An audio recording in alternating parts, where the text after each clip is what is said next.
आपल्या उदरनिर्वाहासाठी प्रत्येकजण काही ना काही व्यवसाय करत असतो. पण शेळीपालनसारख्या छोट्याशा व्यवसायातून एखाद्या व्यक्तीने 2 मजली घर बांधले तर विश्वास बसत नाहीये ना. पण जालना जिल्ह्यातील खरपुडीचे रहिवासी कैलास शेजुळ यांनी हे करून दाखवलंय. 2016 मध्ये त्यांनी 10 शेळ्यांपासून या व्यवसायाला सुरुवात केली. आता त्यांच्याकडे 50 शेळ्या आहेत.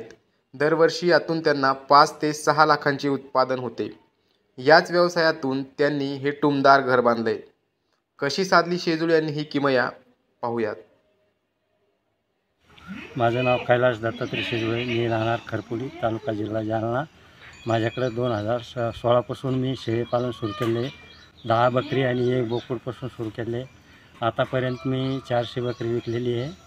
ती 4,000 जरी म्हटलं तर 4 चोक 16 लाखाची झालेली माझी आतापर्यंत. आणि वार्षिक उत्पन्न 5 ते 6 लाखाचं होतं. आणि शेळीपालनाचं नियोजन म्हणजे चाऱ्याचं व्यवस्थापन, पुन्हा साफसफाई हे ते, पुन्हा सकाळी थोडंसं बाहेर 2 घंटे हिंडायचं. अर्ध बंदिस्त शेळीपालन आहे माझं उत्पन्न चांगलं आहे.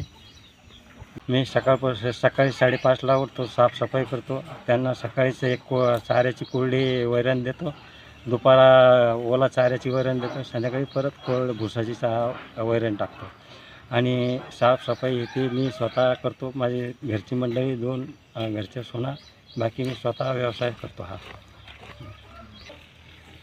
माझ्याकडे परत रेशीमचा उद्योग आहे, पुन्हा कुक्कुटपालन आहे. हा 3 व्यवसाय आहे माझ्याकडून. ह्या उत्पन्नामधून मी बकऱ्याची कमाई म्हणून 35 लाखाची बिल्डिंग बांधलेली आहे. बाकी व्यवसाय माझा व्यवस्थित चाललेला आहे.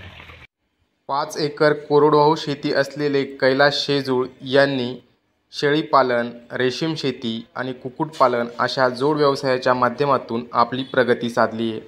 या सर्व व्यवसायाच्या गोळाबेरजेतून त्यांनी तब्बल 35 लाखांचे टुमदार घर बांधले. प्रामाणिक कष्टांच्या जोरावर त्यांनी हे सर्व साध्य केलंय. नारायण काळे, न्यूज 18 लोकमत, जालना.